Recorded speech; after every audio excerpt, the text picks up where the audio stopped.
ವಿಶೇಷ ಕಾರ್ಯಕ್ರಮಕ್ಕೆ ಸ್ವಾಗತ. ನಾನು ಶಂಶೀರ್ ಬುಡೋಳಿ. ಇವತ್ತಿನ ನಮ್ಮ ವಿಶೇಷ ಕಾರ್ಯಕ್ರಮದ ಮುಖ್ಯ ಅತಿಥಿ ಮಂಗಳೂರು ವಕೀಲರ ಸಂಘದ ಕಾರ್ಯಕಾರಿಣಿ ಸದಸ್ಯರು ಹಾಗೂ ಬಿಜೆಪಿ ಅಲ್ಪಸಂಖ್ಯಾತ ಮೋರ್ಚಾ ದಕ್ಷಿಣ ಕನ್ನಡ ಜಿಲ್ಲೆಯ ಉಪಾಧ್ಯಕ್ಷರಾದ ಮೊಹಮ್ಮದ್ ಅಸ್ಗರ್ ಮುಡಿಪು ಇವತ್ತು ನಮ್ಮ ಜೊತೆಗಿದ್ದಾರೆ. ಅವರ ಜೊತೆಗಿನ ಮಾತುಕತೆ ಕಾರ್ಯಕ್ರಮಕ್ಕೆ ನಿಮಗೆಲ್ಲರಿಗೂ ಸ್ವಾಗತ. ಮೊಹಮ್ಮದ್ ಅಸ್ಗರ್ ಅವರೇ, ಇವತ್ತಿನ ವಿಶೇಷ ಕಾರ್ಯಕ್ರಮಕ್ಕೆ ನಿಮಗೆ ಸ್ವಾಗತ. ನಮಸ್ತೆ. ಮೊಹಮ್ಮದ್ ಅಸ್ಗರ್ ಮುಡಿಪು ಅಂದಾಕ್ಷಣ ಬಿಜೆಪಿ ಪಕ್ಷದ ಯುವ ನಾಯಕರಾಗಿ ಗುರುತಿಸಿಕೊಂಡಿದ್ದೀರಿ. ನಾವು ಹಲವು ರಾಜಕೀಯ ಪಕ್ಷಗಳನ್ನು ನೋಡಿದಾಗ ಮುಸ್ಲಿಮರು ಎಲ್ಲರೂ ಹೆಚ್ಚಿನವರು ಕಾಂಗ್ರೆಸ್ ಅಥವಾ ಜಾತ್ಯತೀತ ಜನತಾ ಇಂತಹ ಪಕ್ಷದಲ್ಲಿ ಇರ್ತಾರೆ. ಆದ್ರೆ ಮೊಹಮ್ಮದ್ ಅಸ್ಗರ್ ಮುಡಿಪು ಅವರು ಯಾಕೆ ಬಿಜೆಪಿ ಪಕ್ಷದಲ್ಲಿದ್ದೀರಾ? ಯಾಕೆ ಬಿಜೆಪಿ ಪಕ್ಷವನ್ನ ಆಯ್ಕೆ ಮಾಡಿಕೊಂಡಿದ್ದೀರಾ? ನಾನು ವೃತ್ತಿಯಲ್ಲಿ ವಕೀಲನಾಗಿದ್ದುಕೊಂಡು ಮಂಗಳೂರು ಮತ್ತು ಕರ್ನಾಟಕದ ವಿವಿಧ ನ್ಯಾಯಾಲಯದಲ್ಲಿ ನಾನು ನನ್ನ ವೃತ್ತಿ ಧರ್ಮವನ್ನು ಮಾಡ್ತಾ ಇದ್ದೇನೆ. ನಾನು ಪ್ರಾರಂಭದಿಂದಲೂ ನನ್ನ ಹೈಸ್ಕೂಲ್ ಜೀವನದಲ್ಲೂ ನಾನು ABVP ಕಾರ್ಯಕರ್ತನಾಗಿ ಕೆಲಸ ಮಾಡಿದ್ದನು. ಮತ್ತು ಬಿಜೆಪಿ ಪಕ್ಷವನ್ನು ಯಾಕೆ ಮಾಡಿದ್ದು ಅಂತೇಳಿ, ನಾನು ಮೊದಲು ವ್ಯಕ್ತಿಗಿಂತ ಪಕ್ಷ ಮುಖ್ಯ, ಪಕ್ಷಕ್ಕಿಂತ ದೇಶ ಮುಖ್ಯ ಎಂಬ ಸಿದ್ಧಾಂತದಲ್ಲಿ ಇರುವಂತ ಪಕ್ಷ ಅಂತ ಹೇಳಿದ್ರೆ ಬಿಜೆಪಿ. ನನಗೆ ದೇಶದ ಮೇಲೆ ಅಭಿಮಾನ ಜಾಸ್ತಿ, ದೇಶದ ಮೇಲೆ ಗೌರವ ಜಾಸ್ತಿ. ಆದ ಕಾರಣ ನಾನು ಬಿಜೆಪಿ ಪಕ್ಷವನ್ನು ಆಯ್ಕೆ ಮಾಡಿದ್ದೇನೆ. ನೀವು ಪಕ್ಷಕ್ಕಿಂತ ದೇಶ ಮುಖ್ಯ ಅಂತ ಹೇಳ್ತೀರಾ, ಆದ್ರೆ ಬಿಜೆಪಿ ಅಂದಾಕ್ಷಣ ಜನರಲ್ಲಿ ಒಂದು ಭಾವನೆ ಇದೆ, ಬಿಜೆಪಿ ಯಾವತ್ತಿಗೂ ಮುಸ್ಲಿಮರ ವಿರುದ್ಧ ಇರುತ್ತೆ ಅಂತ. ಆದ್ರೆ ಮುಸ್ಲಿಮರಾದಂತಹ ನೀವು ಬಿಜೆಪಿ ಪಕ್ಷದಲ್ಲಿ ಇದ್ದೀರಾ, ಆದ್ರೆ ನಿಮ್ಮ ಪ್ರಕಾರ ಬಿಜೆಪಿ ಮುಸ್ಲಿಮರ ವಿರುದ್ಧ ಇದೆಯಾ ಅಂತ ಅನಿಸ್ತಾ ಇದೆಯಾ ಅಥವಾ ಇಲ್ವೇ? ನೋಡಿ, ಮೊದಲಿನಿಂದಲೂ ಈ ಕಾಂಗ್ರೆಸ್ ಪಕ್ಷ ಕಳೆದ 35 ವರ್ಷಗಳಲ್ಲಿ ಏನ್ ಹೇಳೋದಂದ್ರೆ, ಬಿಜೆಪಿ ಬರ್ತದೆ, ಮುಸಲ್ಮಾನರನ್ನು ಓಡಿಸ್ತಾರೆ, ಮುಸಲ್ಮಾನರನ್ನು ಕೊಲ್ತದೆ, ಮುಸಲ್ಮಾನರು ಹಾಗೆ ಮಾಡ್ತದೆ, ಹೀಗೆ ಮಾಡ್ತದೆ ಅಂತದೆ ಎಂಬ ಭಯಭೀತ ಮಾಡಿ ಮುಸಲ್ಮಾನರ ಓಟನ್ನ ಕಾಂಗ್ರೆಸ್ ಪಡೀತಾ ಇತ್ತು ಹೊರತು ಕಾಂಗ್ರೆಸ್ ಮೇಲೆ ಪ್ರೀತಿಯಲ್ಲಿ ಯಾವ ಮುಸಲ್ಮಾನನು ಕಾಂಗ್ರೆಸ್ ಪಕ್ಷಕ್ಕೆ ಓಟೆ ಹಾಕ್ಲಿಲ್ಲ. ಯಾಕೆ ಓಟ್ ಹಾಕಿದ್ರೆ ಭಯಭೀತರಾಗಿ ಅವರನ್ನ ಎದುರಿಸಿಯೇ ಓಟ್ ಹಾಕಿರುವಂತದ್ದು. ಆದರೆ ಬಿಜೆಪಿ ಪಕ್ಷ ಅಧಿಕಾರಕ್ಕೆ ಇಲ್ಲಿ ಕರ್ನಾಟಕ ರಾಜ್ಯದಲ್ಲಿ ಬಂದಾಗ ಪ್ರಥಮ ಬಾರಿಗೆ ಒಬ್ಬ ಮುಸಲ್ಮಾನರನ್ನು ಸಚಿವರಾಗಿ ಮಾಡಿದ್ದಾರೆ. ಅನೇಕ ಮುಸಲ್ಮಾನರನ್ನ ನಿಗಮ ಹಾಗೂ ಇನ್ನಿತರ ನಿಗಮಗಳಲ್ಲಿ, ಇನ್ನಿತರ ಮಂಡಳಿಗಳಲ್ಲಿ ಡೈರೆಕ್ಟರ್ ಆಗಿ ನೇಮಕ ಮಾಡಿದ್ರು. ಅದಕ್ಕಿಂತ ಹೆಚ್ಚಾಗಿ ಅತಿ ಹೆಚ್ಚು ಅಲ್ಪಸಂಖ್ಯಾತರ ನಿಗಮ ಇದೆ ಅಂತೇಳಿ ರಾಜ್ಯಕ್ಕೆ ತೋರಿಸಿಕೊಟ್ಟಿರುವಂಥದ್ದು ಯಡಿಯೂರಪ್ಪ ಸರ್ಕಾರ, ಅದು ಬಿಜೆಪಿ ಸರ್ಕಾರ ತೋರಿಸಿರುವಂಥದ್ದು. ಅಬ್ದುಲ್ ಕಲಾಂ ಎಂಬ ಮಹಾನ್ ವ್ಯಕ್ತಿಯನ್ನ ದೇಶದ ರಾಷ್ಟ್ರಪತಿಯಾಗಿ ಮಾಡಿರುವಂಥದ್ದು ಬಿಜೆಪಿ. ಹೀಗೆ ಅನೇಕ ವಿವಿಧ ಯೋಚನೆಗಳಲ್ಲಿ ಮುಸಲ್ಮಾನರನ್ನು ಎಲ್ಲೂ ಕೈ ಬಿಡ್ಲಿಲ್ಲ, ಎಲ್ಲರನ್ನ ವಿಶ್ವಾಸಕ್ಕೆ ತೆಕೊಂಡು ಸರ್ಕಾರವನ್ನು ಮುನ್ನಡೆಸಿದೆ. ಆದ ಕಾರಣ ಮುಸಲ್ಮಾನರ ವಿರೋಧಿ ಆಗ್ಲಿಕ್ಕೆ ಬಿಜೆಪಿ ಯಾವತ್ತಿದ್ದು ಮುಸಲ್ಮಾನರ ವಿರೋಧಿ ಮಾಡ್ಲೇ ಇಲ್ಲ. ನೀವು ಇದೀಗ ನಿಗಮ ಮಂಡಳಿ ವಕ್ಫ್ ಬಗ್ಗೆ ಉಲ್ಲೇಖ ಮಾಡಿದ್ರಿ. ಬಿಜೆಪಿ ಸರ್ಕಾರ ರಾಜ್ಯದಲ್ಲಿ ಬಂದಾಗ ನಿಗಮ ಮಂಡಳಿ ಇರ್ಬೋದು, ವಕ್ಫ್ ಇರ್ಬೋದು, ಅದರ ಅಧ್ಯಕ್ಷ ಅಥವಾ ಉಪಾಧ್ಯಕ್ಷ ಅಥವಾ ಇನ್ನಿತರ ಸ್ಥಾನವನ್ನ ನಿಮಗೆ ಯಾಕೆ ಅವ್ರು ಕೊಡ್ಲಿಲ್ಲ? ಈ ವಿಚಾರದಲ್ಲಿ ಅವರ ಏನಾದ್ರೂ ಅಸ್ಗರ್ ಅವರನ್ನ ಕಡೆಗಣಿಸಿದ್ರಾ? ಇಲ್ಲ, ಆತರ ಏನು ಕಡೆಗಣನೆ ಮಾಡ್ಲಿಲ್ಲ. ನನ್ನನ್ನ ಬಿಜೆಪಿ ನನ್ನ ಬೂತಿನ ಅಧ್ಯಕ್ಷನಾಗಿ ಮಾಡಿತ್ತು, ಬೂತಿನ ಪ್ರಧಾನ ಕಾರ್ಯದರ್ಶಿಯಾಗಿ ಬೂತಿನ ಮಾಡಿತ್ತು, ನಂತರ ಬೂತಿನ ಅಧ್ಯಕ್ಷನಾಗಿ ಮಾಡಿತ್ತು, ನಂತರ ಗ್ರಾಮದ ಬಿಜೆಪಿ ಪೇರೆಂಟ್ ಬಾಡಿಯ ಪ್ರಧಾನ ಕಾರ್ಯದರ್ಶಿಯಾಗಿ ಮಾಡಿತ್ತು, ಮತ್ತೆ ಕ್ಷೇತ್ರದ ಅಲ್ಪಸಂಖ್ಯಾತರ ಮೋರ್ಚಾದ ಪ್ರಧಾನ ಕಾರ್ಯದರ್ಶಿ ಮಾಡಿದ್ದು. ಈಗ ಪ್ರಸ್ತುತ ಜಿಲ್ಲೆಯ ಉಪಾಧ್ಯಕ್ಷನಾಗಿ ಮಾಡಿದ್ದು. ಅದರ ನಂತರ ಚುನಾವಣೆ ಸಂದರ್ಭದಲ್ಲಿ ಕಳೆದ 3 ವರ್ಷ MP ಚುನಾವಣೆ ಆಗಿರ್ಬೋದು, ಕಳೆದ 4 ವಿಧಾನಸಭಾ ಚುನಾವಣೆಯಲ್ಲಿ ಚುನಾವಣಾ ಆಯೋಗ ಅಂತ ಪ್ರಮುಖ ಜವಾಬ್ದಾರಿಯನ್ನ ಪಕ್ಷ ನೀಡಿದೆ. ಅದೇ ರೀತಿ ಇದೀಗ ನಿಗಮ ಮಂಡಳಿಯಾಗಿ ಇಂಥದಲ್ಲಿ ನನಗಿಂತ ಹೆಚ್ಚಿನ ದುಡಿಯುವಂತ ಅನೇಕ ಪಕ್ಷದ ಕಾರ್ಯಕರ್ತರಿದ್ದಾರೆ, ಅವ್ರಿಗೂ ಅವಕಾಶ ಮಾಡಿದೆ. ಯಾರಿಗೂ ಸಿಕ್ಕಿದ್ರು ನಮ್ಮ ಸಂತೋಷ. ಅವರಿಂದಲೂ ನನಗೆ ಇನ್ನಿತರ ಸಮಾಜ ಸೇವೆ ಮಾಡ್ಲಿಕ್ಕೆ ಸಹಕಾರ ಆಗಿದೆ. ಈಗ ರೈಮುಚ್ಚಲ್ ರವರ ಮುಖಾಂತರ ನಾನು ಅನೇಕ ಸೇವೆ ಮಾಡಿದ್ದೇನೆ, MB ಅಬೂಬಕರ್ ಅವರ ಮುಖಾಂತರ ಅನೇಕ ಸೇವೆ ಮಾಡಿದ್ದೇನೆ. ಅದೇ ರೀತಿ ಅನ್ವರ್ ಮಾಣಿಪಾಡಿ ಅವರ ಮುಖಾಂತರ ಅನೇಕ ಜನರಿಗೆ ಸೇವೆ ಮಾಡಲು ನಮ್ಗೆ ಅವಕಾಶ ಸಿಕ್ಕಿದೆ. ಅವರು ನಮ್ಮವರೇ. ಸಾನಾಜ್ ಹುಸೇನ್ ರವರ ಅಂತವರು, ತುಂಬಾ ಜಮಾಲ್ ರವರ ಅಂತವರ ಮುಖಾಂತರ ನಮ್ಗೆ ಸೇವೆ ಮಾಡ್ಲಿಕ್ಕೆ ಪಕ್ಷ ಅವಕಾಶ ಕೊಟ್ಟಿದೆ. ಅವ್ರು ನನಗಿಂತ ಸೀನಿಯರ್, ಅವರಿಗೆ ಮೊದಲು ಪಕ್ಷ ಜವಾಬ್ದಾರಿ ಕೊಟ್ಟಿದ್ದಾರೆ. ಮುಂದಿನ ದಿನಗಳಲ್ಲಿ ನಮ್ಗೆ ಸಿಗ್ಬೋದು ಎಂಬ ವಿಶ್ವಾಸ ಇದೆ. ಸಿಗ್ಲಿಲ್ಲ ಅಂದ್ರೂ ತೊಂದರೆ ಇಲ್ಲ, ಯಾಕಂದ್ರೆ ನಾವು ಪಕ್ಷದ ಕಾರ್ಯಕರ್ತರಾಗಿರುವಷ್ಟು ಎಂತ ಹೇಳಿದ್ರು ಮಜಾ ಅಂತ ಹೇಳ್ತಾರಲ್ಲ, ಅದರಷ್ಟು ಖುಷಿ ಬೇರೆ ಪಕ್ಷದ ಉನ್ನತ ಜವಾಬ್ದಾರಿಗಿಂತ ಕಾರ್ಯಕರ್ತರಿಗಿರುವಷ್ಟು ಖುಷಿ ಮತ್ತು ನೆಮ್ಮದಿ ಬಿಜೆಪಿ ಪಕ್ಷದಲ್ಲಿ ಉನ್ನತ ಸ್ಥಾನದಲ್ಲಿ ಇರುವವರಿಗೆ ಇಲ್ಲ. ಇದೀಗ ಬಿಜೆಪಿ ಪಕ್ಷದಲ್ಲಿ ನೀವು ಹಲವು ವರ್ಷಗಳಿಂದ ಕೆಲಸ ಮಾಡ್ತಾ ಇದ್ರಿ. ಒಂದು ವರ್ಗ ನೀವು ಬಿಜೆಪಿಯಲ್ಲಿ ಇದ್ದೀರಿ ಅಂತಾನೆ ನಿಮ್ಮನ್ನ ಸಾಮಾಜಿಕ ಜಾಲತಾಣದಲ್ಲಿ ಟಾರ್ಗೆಟ್ ಮಾಡಿ ಕಮೆಂಟ್ ಮಾಡ್ತಾ ಇದ್ದಾರೆ, ಅವಹೇಳನ ಮಾಡ್ತಾ ಇದ್ದಾರೆ. ಆದ್ರೆ ಅಸ್ಗರ್ ಅವರು ಅದಕ್ಕೆ ಪ್ರತಿಕ್ರಿಯೆ ನೀಡ್ತಿಲ್ಲ. ನಿಮ್ಮ ಮಾತನ್ನ ನೀವು ಸಮರ್ಥನೆ ಮಾಡ್ತೀರಾ, ಅದಕ್ಕೆ ಏನು ಪ್ರತಿಕ್ರಿಯೆ ನೀಡ್ತೀರಾ? ಸಾಮಾಜಿಕ ಜಾಲತಾಣದಲ್ಲಿ ನನಗೆ ಬರೆಯುವುದನ್ನು ನೋಡಿದ್ರೆ ಅದು ನನಗೂ ಸಮೇತ ನನ್ನ ಫ್ಯಾಮಿಲಿ ಆಗಿರ್ಬೋದು, ನನ್ನ ಹಿತೈಷಿಗಳು ಅವ್ರು ಬೇಸರ ತಂದಿದೆ. ಆದ್ರೆ ನನಗೆ ಒಂದು ಸ್ವಲ್ಪ ಸಮೇತ ಬೇಸರ ಇಲ್ಲ. ಯಾಕೆಂತ ಹೇಳಿದ್ರೆ ಅವರು ಬೈಯುವುದು ಈ ಅರ್ಥ ಇಲ್ಲದ ಪದ ಉಪಯೋಗಿಸ್ತಾರೆ, ಬೇಡದ ಪದ ಉಪಯೋಗಿಸ್ತಾರೆ. ನನ್ನ ತಾಯಿ, ನನ್ನ ಮಕ್ಕಳಿಗೆ, ನನ್ನ ಕುಟುಂಬದವರಿಗೆ ಏನೆಲ್ಲ ಬೈತಾರೆ, ಅದು ಅರ್ಥ ಇಲ್ಲದ. ಏಕೆಂದ್ರೆ ಅವರ ಸಂಸ್ಕೃತಿ, ಅವ್ರಿಗೆ ಎತ್ತವರು ಕಲಿಸಿರುವಂತ ಆ ಉಪದೇಶ ಆ ರೀತಿ ಆಗಿರ್ಬೋದು. ಅದಕ್ಕೋಸ್ಕರ ನಾನು ಬೈತಾ ಇದ್ದೇವೆ ಹೊರತು ನಾನು ಆ ರೀತಿ ಬೈಲಿಕ್ಕೆ ಆಗುದಿಲ್ಲ. ಯಾಕೆಂದ್ರೆ ನನ್ನ ಮನೆಯವರಾಗಿರ್ಬೋದು, ನನ್ನ ಹಿತೈಷಿಗಳಾಗಿರ್ಬೋದು, ನಾನು ಕಲಿತಂತ ಮದರಸ ಆಗಿರ್ಬೋದು, ನಾನು ಕಲಿತಂತ ಮಸೀದಿಗಳಾಗಿರ್ಬೋದು, ನನಗೆ ಯಾವ ರೀತಿ ಇರ್ಬೇಕು ಅಂತೇಳಿ, ಯಾವ ರೀತಿಯಾಗಿ ನಡೆದುಕೊಳ್ಬೇಕು ಅಂತೇಳಿ ನಮ್ಮ ಹಿರಿಯರು ಕಲಿಸಿದ್ದಾರೆ. ಅದನ್ನು ನಾನು ಪಾಲನೆ ಮಾಡ್ತಾರೆ. ಅವರು ಅವರ ಹಿರಿಯರು ಈ ರೀತಿ ಕಲಿಸಿರ್ಬೋದು, ಅದೇ ಈ ರೀತಿಯಾಗಿ ನಾನು ಬೈತಾ ಇದ್ದಾರೆ. ಹಾಗೆ ನಾಯಿ ಕಚ್ಚಿತ್ತು ಅಂತ ಹೇಳಿ ನಮಗೆ ನಾಯಿಯನ್ನು ಕಚ್ಚಲಿಕ್ಕೆ ಆಗ್ತದ? ಆಗುದಿಲ್ಲ. ಅದಕ್ಕೆ ನಾನು ಅದನ್ನು ಕ್ಯಾರೆ ಮಾಡುದಿಲ್ಲ. ಮತ್ತು ನಾನು ದ್ವೇಷ ರಾಜಕೀಯ ಮಾಡುವ ವ್ಯಕ್ತಿ ಅಲ್ಲ. ಅವನು ಫೇಸ್ಬುಕ್ ಅಲ್ಲಿ, ವಾಟ್ಸಪ್ ಅಲ್ಲಿ ಬೈದ ಅಂತ ಹೇಳಿ ಅವನ ವಿರುದ್ಧ ಕಂಪ್ಲೇಂಟ್ ಕೊಡ್ಲಿಕ್ಕೆ ನನಗೆ ಒಂದು 2 ನಿಮಿಷ 5 ನಿಮಿಷದ ಕೆಲಸ. ಒಂದು ಪೇಪರ್ ಉಂಟು, ಪೆನ್ ಉಂಟು, ಬರ್ದು ಕಂಪ್ಲೇಂಟ್ ಕೊಡ್ಬೋದು. ನಾನು ಅಂತ ಇದಕ್ಕೆಲ್ಲ ಹೋಗುದಿಲ್ಲ. ನನಗೆ ಅದರ ಪುರ್ಸತ್ತು ಇಲ್ಲ, ಮತ್ತು ಅಂತ ಇದರಲ್ಲಿ ದ್ವೇಷ ರಾಜಕೀಯ ಮಾಡುವಂತ ಒಂದು ಅವಶ್ಯಕತೆ ನನಗೆ ಬರಲಿಲ್ಲ.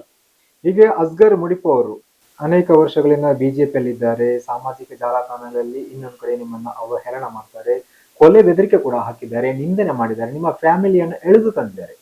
ಆದ್ರೆ ಮುಖ್ಯವಾಗಿ ಇದೆಲ್ಲವನ್ನು ನೋಡಿದಾಗ ನಿಮಗೆ ರಾಜಕೀಯ ಬೇಕಾ ಅಂತ ಅನಿಸ್ತಾ ಇದೆಯಾ? ಮನೆಯವರು ಏನಾದ್ರು ಯಾವತ್ತಾದ್ರೂ ಹೇಳಿದ್ರೆ ಈ ರಾಜಕೀಯ ಬೇಡ, ಹೊರಗಡೆ ಬಾ ಅಂತ ಏನಾದ್ರು ಹೇಳಿದಿರಾ? ಇದು ನನ್ನ ಮನೆಯವರು ಯಾವಾಗಲೂ ಹೇಳ್ತಾರೆ, ನಮಗೆ ಬೇಕಾ ಅಂತೇಳಿ. ಕೊಲೆ ಬೆದರಿಕೆ, ಮನೆಗೆ ಫೋನ್ ಮಾಡಿ ಕೊಲೆ ಬೆದರಿಕೆ ಆಗ್ತಾರೆ, ಟೆಲಿಫೋನ್ ಮಾಡಿ ಕೊಲೆ ಬೆದರಿಕೆ ಆಗ್ತದೆ, ತಂದೆಯ ಫೋನಿಗೆ ಮಾಡಿ ಕೊಲೆ ಬೆದರಿಕೆ ಆಗ್ತಾರೆ. ನನಗೆ ನಿತ್ಯ ನಿರಂತರವಾಗಿ ಬರ್ತಾ ಇತ್ತು. ಕಳೆದ 1-2 ವರ್ಷದಿಂದ ಕಡಿಮೆ ಆಗ್ತಾ ಇದೆ. ಅದಕ್ಕಿಂತ ಮೊದಲು ನಿತ್ಯ ನಿರಂತರವಾಗಿ ನನಗೆ ಬೆದರಿಕೆಗಳು ಬರ್ತಾ ಇರ್ತದೆ.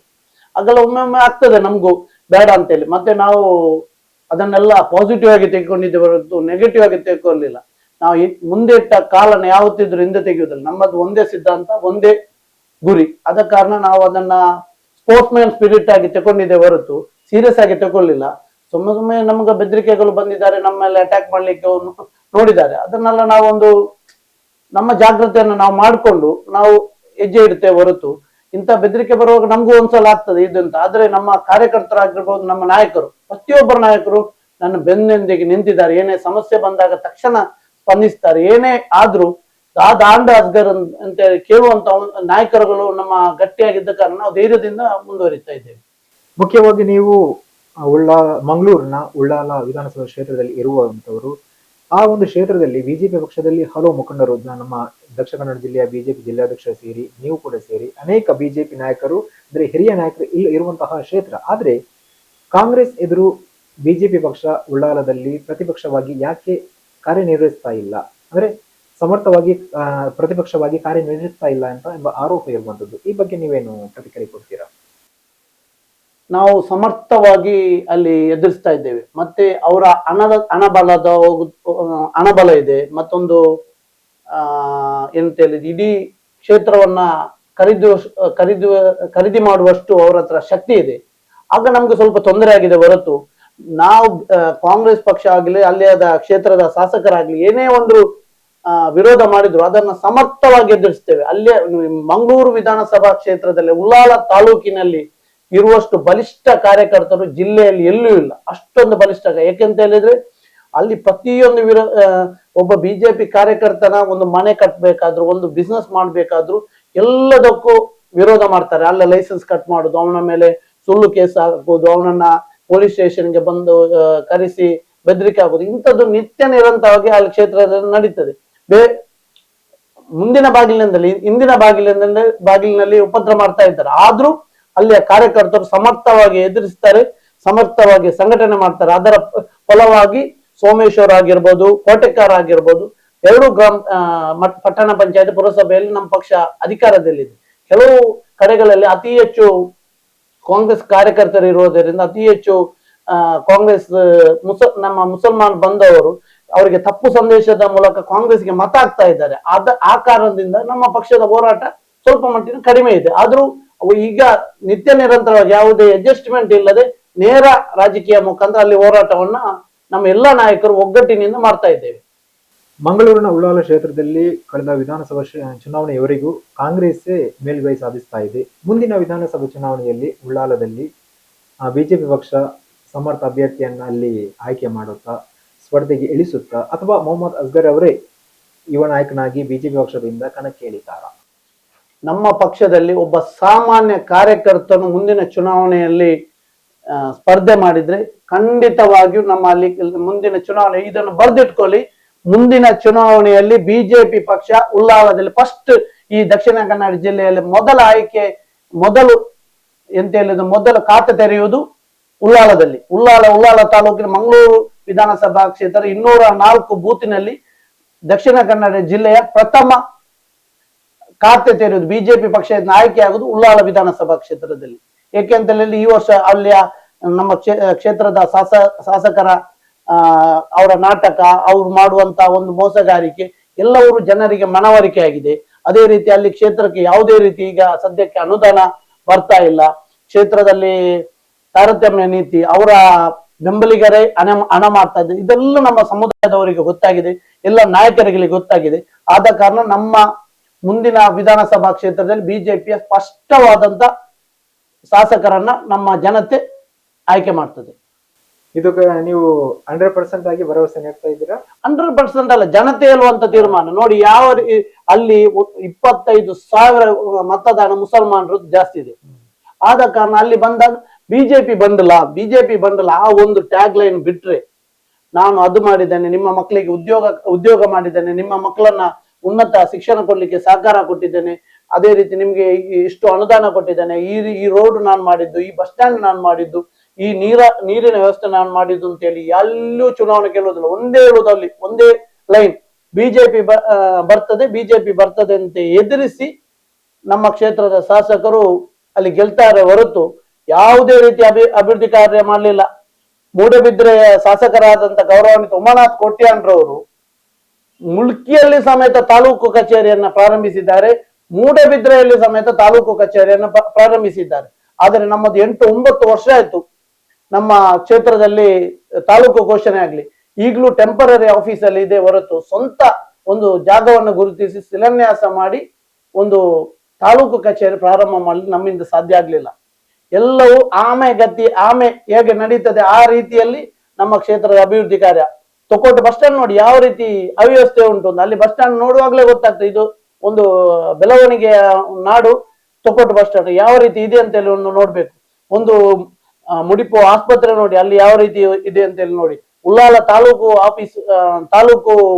ಆಸ್ಪತ್ರೆ ನೋಡಿ ಯಾವ ರೀತಿ ಇದೆ ಅಂತ ಹೇಳಿ. ಆ ರೀತಿಯ ದುರ್ವ್ಯವಸ್ಥೆ ನಮ್ಮ ಕ್ಷೇತ್ರದಲ್ಲಿ ಇದೆ. ಆದ್ರೆ ಇಲ್ಲಿ ಮುಡಿಪಿನಿಂದ ಮುದುಗಾರಗಟ್ಟೆ ಹೋಗುವಂತ ರಸ್ತೆ ಈಗಿನ ಊರಿನ ಜನತೆ ಪ್ರತಿಭಟನೆ ಮಾಡ್ತಾ ಇದೆ. ಆದ್ರೆ ನಮ್ಮ ಕ್ಷೇತ್ರದ ಶಾಸಕರು ನೋಡ್ತಾ ಇಲ್ಲ. ಮುಡಿಪಲ್ಲಿ ಒಂದು ಬಾಲಪುನಿ ಗ್ರಾಮದಲ್ಲಿ ವಿಶಾಲವಾದಂತ ಮೈದಾನ ಇದೆ. ಅದನ್ನೊಂದು ಉನ್ನತೀಕರಣ ಮಾಡ್ಲಿಕ್ಕೆ ನಮ್ಮ ಕ್ಷೇತ್ರದ ಶಾಸಕರಿಂದ ಸಾಧ್ಯ ಆಗ್ಲಿಲ್ಲ. ಕಸವನ್ನು ರೋಡಲ್ಲಿ ಬಿಸಾಡಿ ಹೋಗ್ತಾರೆ. ಅಂತ ವ್ಯವಸ್ಥೆ ನಮ್ಮ ಕ್ಷೇತ್ರದಲ್ಲಿ ಇದೆ. ಆದ್ರೆ ನಮ್ಮ ಕ್ಷೇತ್ರದ ಶಾಸಕರು ಅದರ ಬಗ್ಗೆ ತಲೆ ಕೆಡಿಸುವುದೇ ಇಲ್ಲ. ಮದುವೆ ಇನ್ನಿತರ ಸಭಾ ಸಮಾರಂಭಗಳಿಗೆ ಹೋಗಿ ಜನರನ್ನ ಮಂಗ ಮಾಡ್ತಾ ಇದ್ದಾರೆ ಹೊರತು ಕ್ಷೇತ್ರದ ಅಭಿವೃದ್ಧಿ ಕಾರ್ಯಗಳಿಗೆ ಯಾವುದೇ ರೀತಿಯ ಸ್ಪಂದನೆ ಕೊಡ್ತಾ ಇಲ್ಲ. ಯಾರಾದ್ರೂ ಒಂದು ಸಾಮಾಜಿಕ ಜಾಲತಾಣದಲ್ಲಿ ಅದರ ಬಗ್ಗೆ ಧ್ವನಿ ಎತ್ತಿದ್ರೆ ಅವರ ವಿರುದ್ಧ ಸುಳ್ಳು ಪ್ರಕರಣ ದಾಖಲಿಸಿ ಅವರನ್ನು ಬಾಯಿ ಮುಚ್ಚಿಸ್ತಾರೆ. ಇಷ್ಟೆಲ್ಲ ಉಳ್ಳಾಲ ಕ್ಷೇತ್ರದ ಬಗ್ಗೆ ಹೇಳಿದರೆ, ಮುಂದಿನ ವಿಧಾನಸಭಾ ಚುನಾವಣೆಯಲ್ಲಿ ಉಳ್ಳಾಲದಲ್ಲಿ ಬಿಜೆಪಿ ಮೊದಲ ಖಾತೆಯನ್ನು ತೆರೆಯುತ್ತಂತ ಭರವಸೆಯನ್ನ ನೀಡಿದ್ರಿ.